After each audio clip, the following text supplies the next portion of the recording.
नमस्कार, जय श्री कृष्ण। आज हमको मोक्षदा एकादशी की तिथि, शुभ मुहूर्त और पौराणिक कथा के बारे में बताएंगे। तो आइए जानते हैं। हिंदू धर्म में एकादशी तिथि का खास महत्व होता है।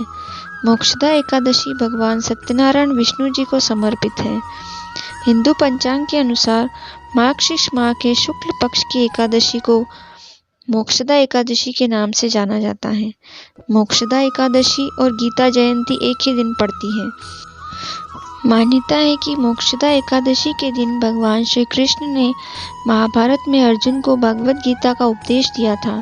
कहते हैं मोक्षदा एकादशी के दिन भगवान श्री कृष्ण की उपासना करने से सभी मनोकामनाएं पूरी होती हैं। मोक्षदा एकादशी का अर्थ मोक्ष प्रदान करने वाली एकादशी। मान्यता है कि जो भी व्यक्ति मोक्षदा एकादशी का व्रत करता है तो उसे मोक्ष प्राप्ति होती है और जीवन के समस्त कष्ट नष्ट हो जाते हैं। यह दिन भगवान विष्णु जी को समर्पित होता है। इस दिन विष्णु जी की पूजा करना शुभ होता है, जिससे भक्त को विशेष फलों की प्राप्ति होती है। इस एकादशी के दिन भगवान विष्णु की पूजा करने के साथ ही माता लक्ष्मी की भी पूजा की जाती है। मोक्षदा एकादशी की सही तिथि। मोक्षदा एकादशी तिथि 2 दिन पड़ रही है। साल 2023 की अंतिम एकादशी 22 और 23 दिसंबर 2 दिन मनाई जाएगी।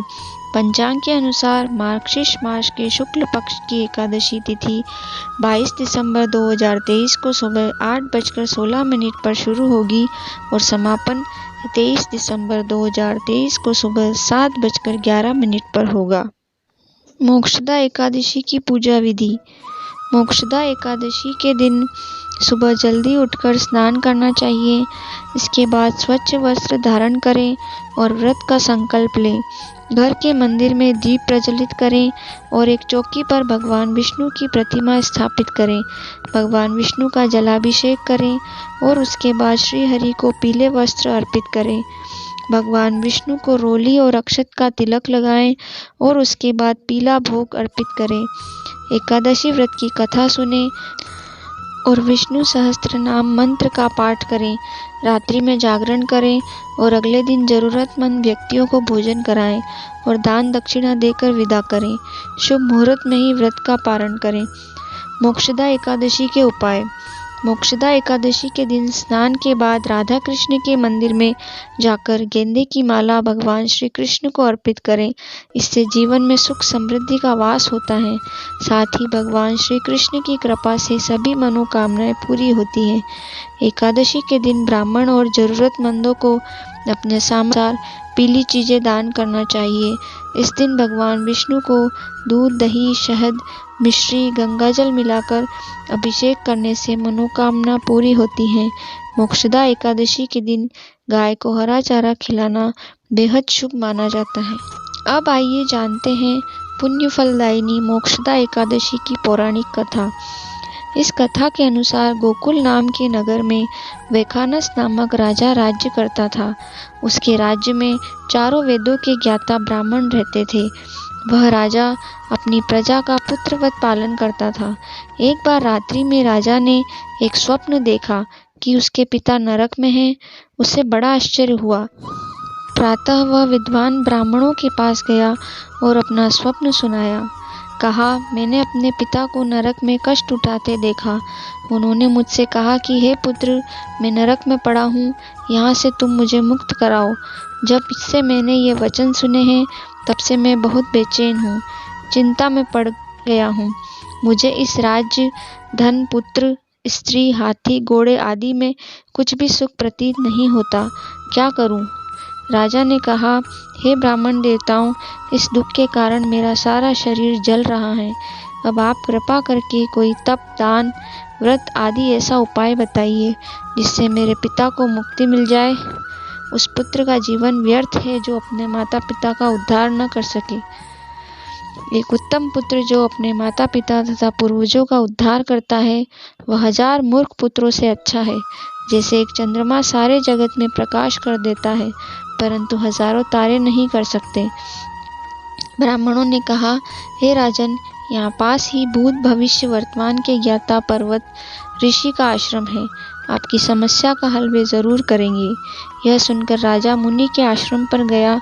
उस आश्रम में अनेक शांतचित्त योगी और मुनि तपस्या कर रहे थे। उसी जगह पर्वत मुनि बैठे थे। राजा ने मुनि को साष्टांग दंडवत किया। मुनि ने राजा से कुशलता के समाचार लिए। राजा ने कहा कि महाराज, आपकी कृपा से मेरे राज्य में सब कुशल है, लेकिन अकस्मात मेरे चित्त में अत्यंत अशांति होने लगी है। ऐसा सुनकर पर्वत मुनि ने आंखें बंद की और भूत विचारने लगे। फिर बोले, हे राजन, मैंने योग के बल से तुम्हारे पिता के कुकर्मों को जान लिया है।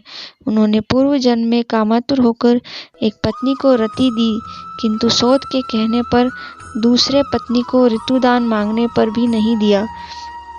उसी पाप कर्म के कारण तुम्हारे पिता को नरक में जाना पड़ा। तब राजा ने कहा, इसका कोई उपाय बताइए। मुनि बोले, हे राजन, आप मार्गशीर्ष एकादशी का उपवास करें और उस उपवास के पुण्य को अपने पिता को संकल्प कर दें। इसके प्रभाव से आपके पिता की अवश्य नरक से मुक्ति होगी।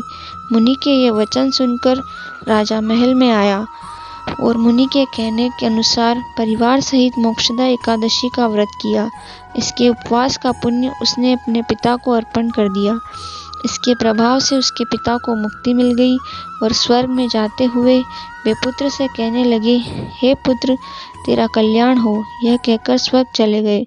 अतः मार्गशीर्ष मास की शुक्ल पक्ष की मोक्षदा एकादशी का जो व्रत करते हैं, उनके समस्त पाप नष्ट हो जाते हैं। यह व्रत चिंतामणि के समान सब कामनाएं पूर्ण करने वाला तथा मोक्ष देने वाला माना गया है। इस कथा को पढ़ने या सुनने से वाजपेयी यज्ञ का फल मिलता है। इस व्रत से बढ़कर मोक्ष देने वाला और कोई व्रत नहीं है। वीडियो कैसा लगा कमेंट करके ज़रूर बताएं, और अगर आप मेरे चैनल पर नए हैं तो प्लीज़ चैनल को सब्सक्राइब करें, वीडियो को लाइक करें और बगल में जो घंटी दी हुई है उसे ज़रूर दबाएं, इससे आगे आने वाली वीडियो का नोटिफिकेशन जल्दी मिल सके। राधे राधे।